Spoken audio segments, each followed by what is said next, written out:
Hi, this is May. And I'm Joy. Welcome to the QWERTY Writing Life podcast, where we have candid chats about our creative lives. May and I are friends, writers, and creatives who want to share our endeavors out loud. On this podcast, we're here to encourage each other, and you too, and share tools we've discovered or made up. So you can follow your passions with a little support. So grab your tea or your coffee, and let's get started.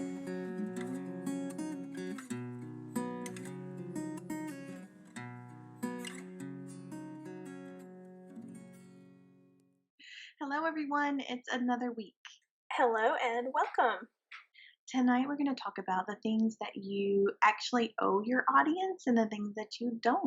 Mm-hmm. So before we get into that, which is going to be an interesting conversation, I think.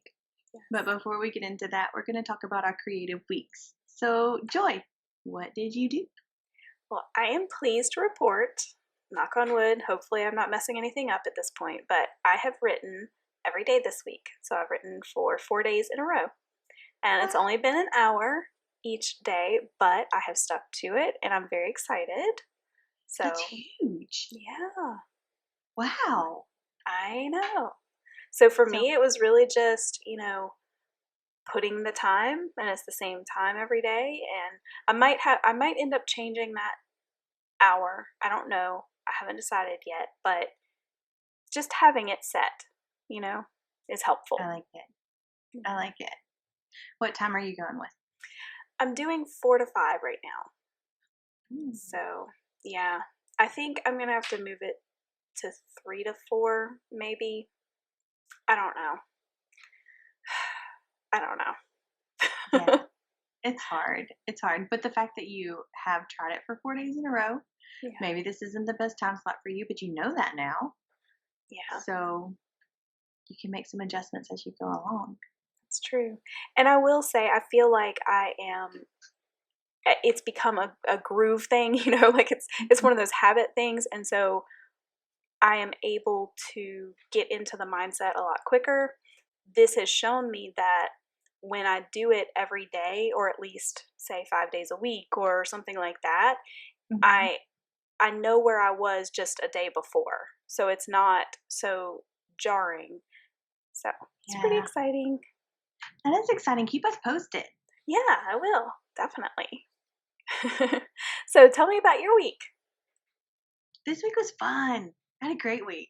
Creatively. Yay. A lot of fun stuff going on. But the big thing I wanted to talk about on the podcast tonight was that I was been working on my StorySwell website. Yay. And I don't have the freebie quite done yet for the newsletter, but it's going to be a good one. And I ran into my Joy. She thinks it's going to be a good one too. So for sure. I second that. So it's exciting. It's exciting. It's beautiful. It's so pretty. I like it a lot. And it's so very me. Like it's, yeah. If I were a website, it would be storyswell.net. So. Yes. And we'll put that link down in the show notes so you guys go check it out. But I got to work on that and it was very fulfilling and satisfying and I've had a lot of fun and you could probably see it all over my face. So slight glow. So there's no really great way to segue from all that happiness today to the topic at hand. So, let's just dive right in. Let's just do it. So what do you owe your audience? And so Joy and I last week we were talking about how weird the concept of celebrity is, and like whenever a famous, powerful couple splits up or something like that happens, I kind of feel like I just would like to know why. And I know that's irrational. Don't judge me, but hey, inquiring minds want to know. Yeah, I mean, but it is kind of like one of the immediate things that we ask, right? Like, was somebody cheating? Was there violence? What happened? Like, we kind of really want all of those juicy details.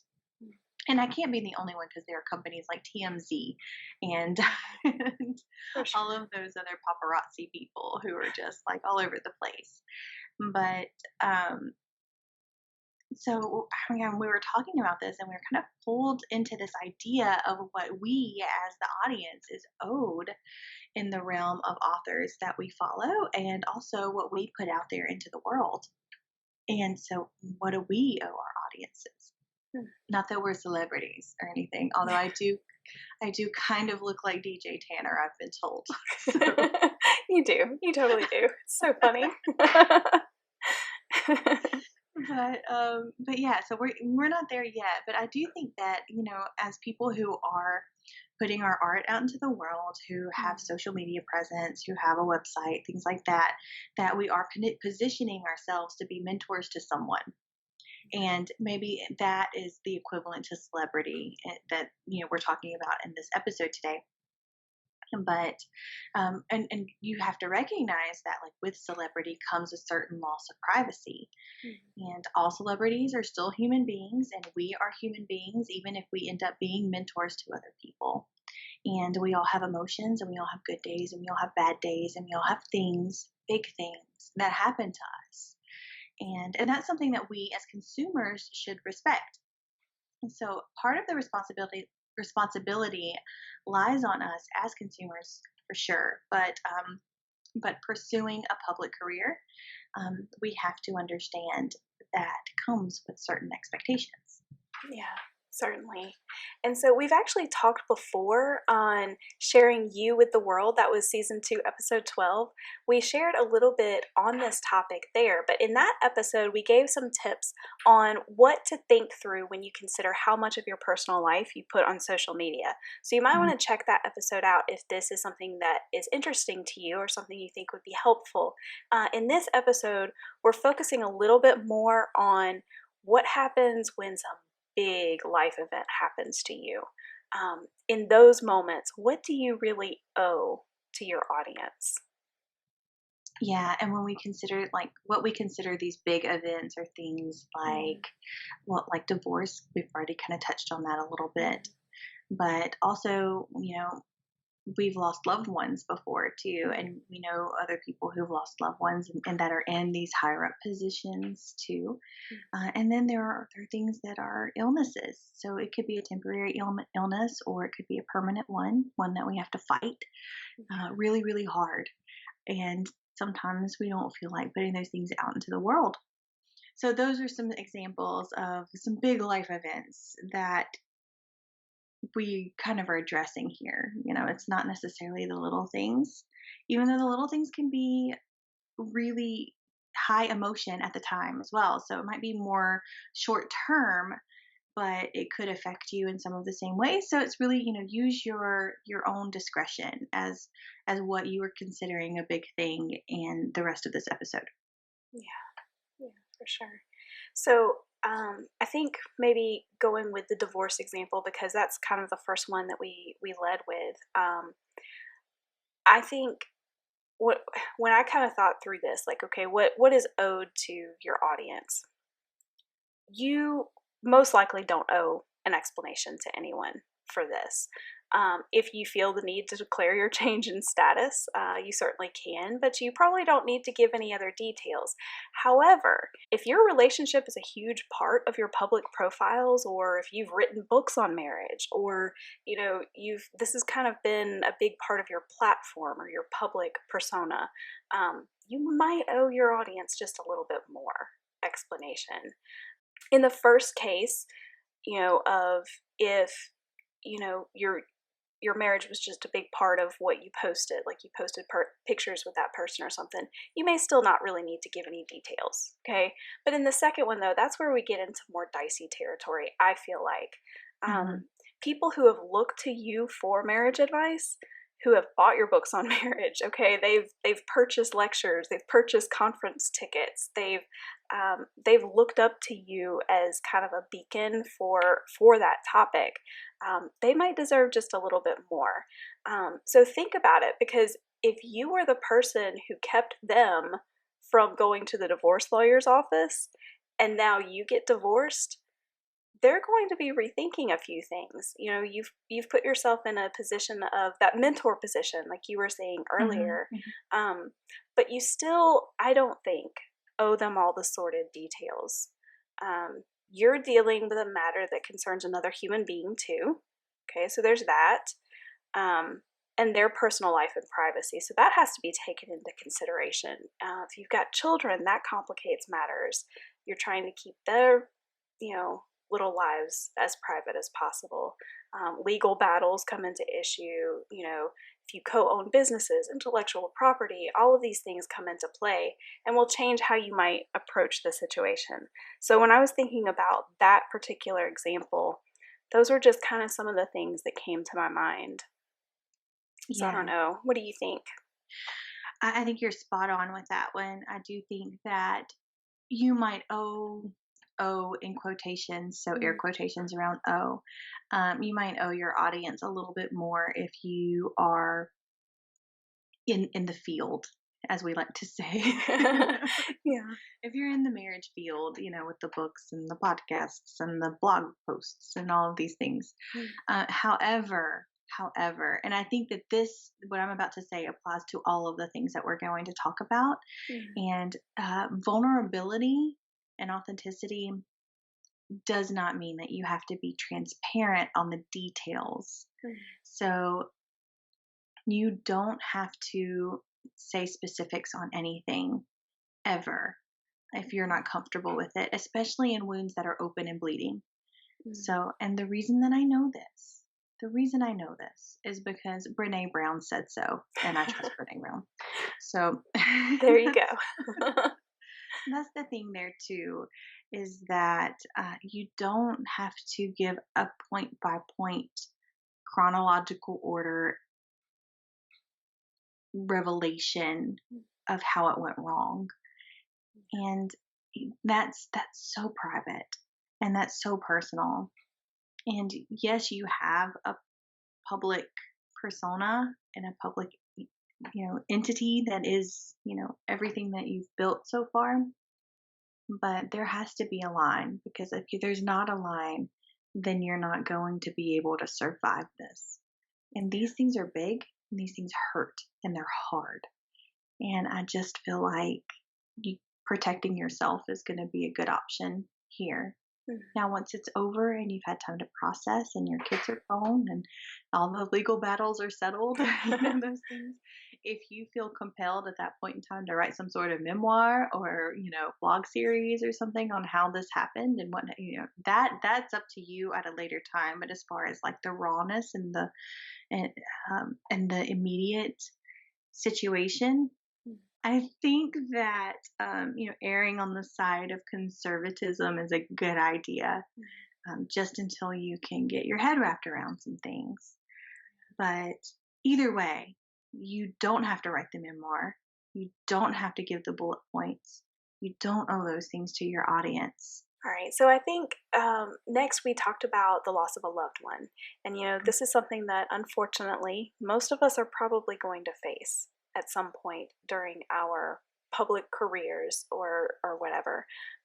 So what do you owe to your audience during a time like this? Well, it depends on a number of factors. And an example that came to my mind, and this is something that, and I hope that you'll bear with me because I kind of feel like there might be someone out there who has been in this situation or might be in this situation.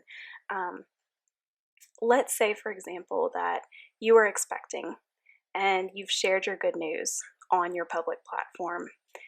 And everyone loves to share in happy things, right? And we want to rejoice in that. But what if you have to say goodbye to that little one too soon? And I've had many friends in this situation. Many people just don't want to share grief like that with the world. And that's completely understandable. It is a very personal time of pain and healing. But if you have shared the good news post, you probably need to post an update. But here's the thing. You do not have to bare your soul. You do not have to invite the world to come into that room with you in your moment of grief. You do not have to do that. Perhaps one day you will choose to use your platform as a place to share your emotions following that loss. I've got friends who've done that, and they're amazing and incredible, and I love what they're doing because they're using what happened to them to share love and hope and peace with other people who are going through the same thing. But you may never want to do that, and that is okay. What you can do, though, and hopefully this is where it'll be helpful, is you can just release one simple post explaining that you've had to say goodbye, that you will be taking some time away from the public spotlight, from your platform, whatever that may be, as you grieve and as you heal, and that you will appreciate privacy, or something along those lines. And that's really all you need to do, okay? Don't have to share anything more than that. If you never shared the news that you were expecting, well, then you can choose a whole lot. You've got a lot more choice there. You may choose not to say anything at all, or you may choose to wait for a long time. And that, once again, is completely up to you. Sometimes, though, when you need some time away from social media, regardless of the reason, it is best practice just to let your followers know a break is coming, okay? You do not have to give a reason. Do not worry, okay? But it does help reassure your fans that you value them. One of the best things that we can do on our social media is to be committed to them and to, be consistent and to put out that content. We say that all the time. But often I see things like on Twitter, for example, where authors' accounts, they change their names to Joy is on hiatus, or whatever like that. And now most of the time that's for deadline purposes. Maybe they're on a big deadline for their book or something like that. But I've also seen others, authors and other public creatives post to explain that they're going to be taking a social media break for family reasons or for personal reasons, and they don't have to give their reasons. They can just simply say that, and their followers know. It's nice that they've shared their plans, and it's also, here's the thing that it reminds me of when I've seen this. It's a nice reminder that everyone needs a break now and then, and that everyone is going through something. So whether we know about it, whether we know what it is or not, other people are going through things. And so it's just a nice little reminder to be kind, because we have no idea what other people are going through. I think too that little bit of vulnerability there, where it's not telling you the specific details about it, it's just saying, there's an emergency, or there's a family thing, or there's a something, that little tiny note that explains a little bit about why that person's on hiatus, that opens up a door for your followers and your fans. I've seen some beautiful comments where it's like, I'm praying for you and your family, or, it opens up that door for them to be compassionate toward you. Mm-hmm. And for you to receive that compassion from your followers and your fans. And I think too that actually strengthens the bond between you two. Like, they understand at that point in time that you have something that's going on, just like they have something that's going on, and it humanizes you and it humanizes them whenever you get those comments back and things too. Mm-hmm. I think that there is, if you don't say something specific, that there is an opportunity for people to get a little aggravated and agitated. Mm-hmm. Like, oh my goodness, this person's probably off on the golf course or something like that. And people are very bold online too, and there's a very good chance that you might get a response that is not very pleasing to that. And I'm not saying that you should base your decisions on the kind of comments and things that could possibly come if you were to just put, I'm taking a break, or I'm on hiatus, or something like that, without an explanation. But it is something to consider if you choose not to have it. It's something, a little something there. There is also the option of being dishonest. That one kind of makes me a little cringe a little bit, but you do have an option to say, I'm on hiatus for deadline whenever you're grieving. I mean, that's an option. And when you don't have a product afterwards, then you might have to deal with that kind of consequence. So it's definitely something that you could do there. But I think that that's where the vulnerability comes in, though, and being able to show a little bit of humanity is it gives an opportunity for compassion. Yeah.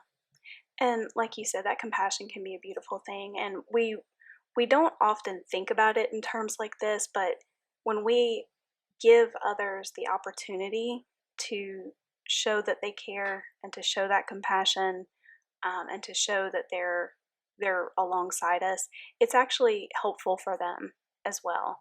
And then another thing that I thought about as you were mentioning these things is, I've seen quite often where people have said, I need a mental health break right now from social media. And the people that responded, they get it. They understand, and they're supportive and they're encouraging. And, you know, that's a good thing to see too. That people understand that sometimes our mental health needs a little care, just as much as our physical health. You know? Yeah, and that's a reminder for us who haven't taken a mental health day Yeah. to evaluate ourselves a little bit and say, maybe I need one too. Let's see, you know? Yeah. And that leads right into the illness example. If you do get seriously ill in some sort of physical way, once again, you don't owe anybody any kind of explanation outside of what we just said. Giving them a heads up, I'm going to be MIA for a while. You don't have to go into details. But the thing I think that we have to think through as creatives who are producing art, is if your illness will take away from producing something that your audience is planning on, that they're expecting, you need to let them know that. You need to find a way to get that information to them. If you're not able to do it, find a way to get that information to them. And all of this really depends a lot on personality. And I have to chuckle a little bit because I am a very close to the vest type of person, especially when it comes to illness. I don't want people to visit me in the hospital. Like, we live in the South, and it's a big thing. You go visit people in the hospital. I don't want people to know that I'm in the hospital if I'm ever in the hospital. Like, it's just not something that I like. Like, if I'm in a hospital, then there's something has gone horribly wrong. And I don't And I want don't any. want to have to paste on a smile and close up my hospital gown and make. Yes, exactly. Thank you. So, Yeah, I'm with yeah. you. I get this. You can bring me a casserole later, okay? Yeah. I like the chicken with the water chestnuts, okay? So Nice.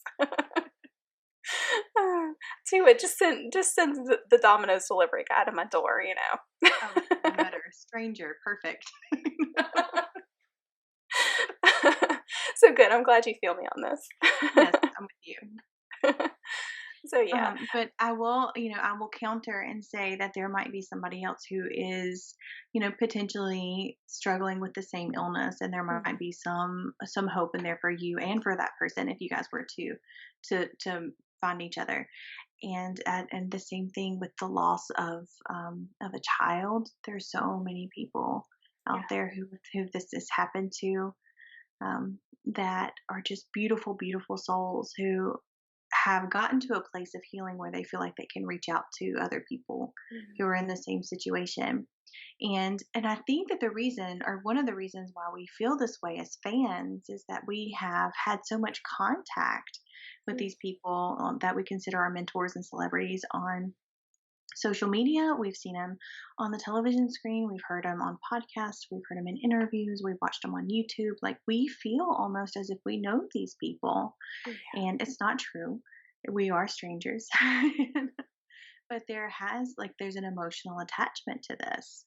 And I think that your fans are probably feeling the same emotional attachment because they're watching you, they're listening to you.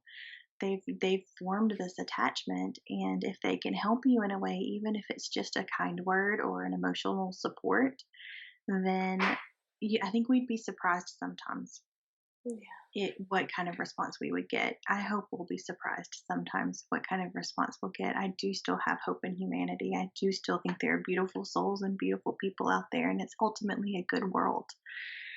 So that might just be my optimism showing. But and again, if you're not comfortable with it, then that's so fine. That's so fine. These are hard times, and these are hard things to deal with. Um, but maybe don't discount your audience. Maybe maybe when you feel like you can, just share a tiny little bit and see. Yeah, that's true. Mm. And something that this is just something that came to my mind when after we kind of first started talking about this and everything. This is something you may not know exists. I didn't know until, I don't know, a couple of years ago. And honestly, I need to kind of implement this on my public platforms. But on most social media, you can have, or I know at least with Facebook, let me just say that. I don't know for sure about the others, but you can have a person who is like a person who can get into your account in case you can't. And I'm thinking, like, if the worst happens, like, what if something Mm. happens to you? People are going to want to know where you are, right? And you can actually identify and set up a person as someone who can come in and kind of put that post and say, hey, this is what happened. And, and that will allow your fans to know what happened, and it will allow them an opportunity to grieve. Um, Yeah. and so I think that especially when we have put ourselves out as in such a public arena, in a position where people are expecting certain things from us, um, that's a good thing to have in that, just in case something happens like that. Um, and it makes me think of one other thing that we had talked about when we first started talking about all of this, authors as celebrities and what we think we know about them and what we think we're owed and all of this stuff. And I was preparing for the letter writing workshop that I did for my library a couple weeks back. And Yeah, yeah. yeah, I found this link, and I'll put the link down in the show notes in case you guys want to learn a little bit more about it. But Hemingway's son agreed to and the publication of a bunch of letters that his father wrote, some of his personal correspondence from his earlier years. And he was explaining in this article how his father never wanted his letters to become public. Like, it wasn't something that he wanted. And his son's reasoning behind this was Hemingway kind of has this stigma with him that everyone kind of thinks of him as, this drunk who had an unhappy life. And that's not the way it always was for Hemingway. As his son explained, he had a lot of mental illness issues at the end of his life. And that's what people remember. Mm. And so he wanted to have this book put out with some of his father's earlier letters to shine a little different light on the Ernest Hemingway that his son remembers him as. Not as this, closed off person who drank too much that we sometimes think about. And so I just thought that was a beautiful example of a child wanting to protect the legacy and the memory of their celebrity father. Mm. Yeah, that's so special. That's so special. And I think too that maybe that can remind us too about grace as Yeah. well. And also just remember that the stories that we read about real life people who are living today Mhm. on BuzzFeed or People magazine or tabloids or TMZ or anything like that, they're all stories Mhm. in the fictional kind of way because they're not, these people are alive, they're living these things. And I think that it's a little insensitive sometimes of even myself of like being like, oh my goodness, I can't believe that person X, Y, and Z. Well, we don't know if that person really X, Y, and Z,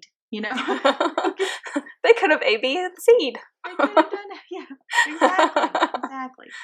So, and also, like, I have to kind of chastise myself sometimes to kind of step back because, like, I get sucked in. It's a psychological thing, I think, to want to see these people who have worked their way up to wherever they are, who seem to have grander lives than I do, to see them fall a little bit. And that's not healthy.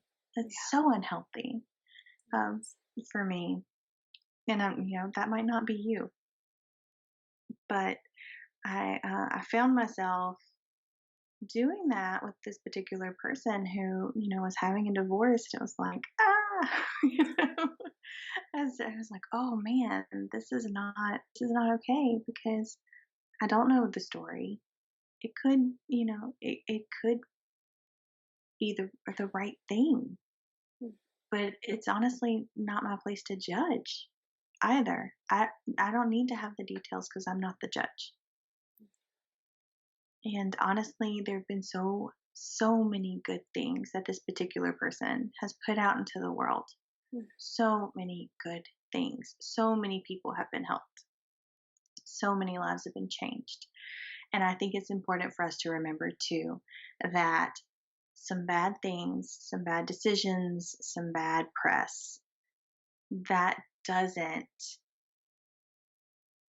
cancel out all of the good things that this person has done or any other person who's had negative things said about them or negative things happen to them in their lives. Mm.